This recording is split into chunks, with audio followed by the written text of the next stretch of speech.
كلمتين وبس.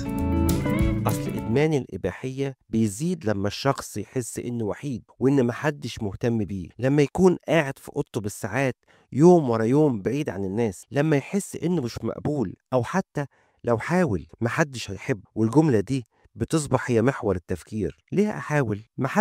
مفيش حد حاسس بيا، أو مفيش حد عايزني، محدش مهتم بيا أصلا. الجملة دي قالها كتير من اللي دخلوا في الإدمان على الإباحية، لأنهم شافوا في الإباحية مهرب سريع بيديلهم إحساس زائف بالسعادة، لكنه في الحقيقة بيزود وحدتهم أكتر. ممكن تلاقيه بيقول مش عارف أكلم حد فبرجع للإباحية. الخجل والقلق الاجتماعي بيخلي الناس كتيرة يلاقوا الإباحية حل بديل للعلاقات الحقيقية. خايف يتكلم مع الناس، خايف يتكسف أو حد يحرجه، فبدل ما يحاول يخرج ويتعلم مهارات اجتماعية يفضل في العزلة ويدور على راحة سعيدة، راحة سريعة من خلال الإباحة. وده اللي بيسميه العلماء القلق الاجتماعي، واللي بيخلي المراهق يحس إن العلاقات الحقيقية صعبة وإن العالم الافتراضي أسهل وأريح. إهداء إلى روح الدكتورة شيري فؤاد، كلمتين وبس. إعداد وتقديم صموئيل القمص، ماجستير مشورة من جامعة هولي صوفيا.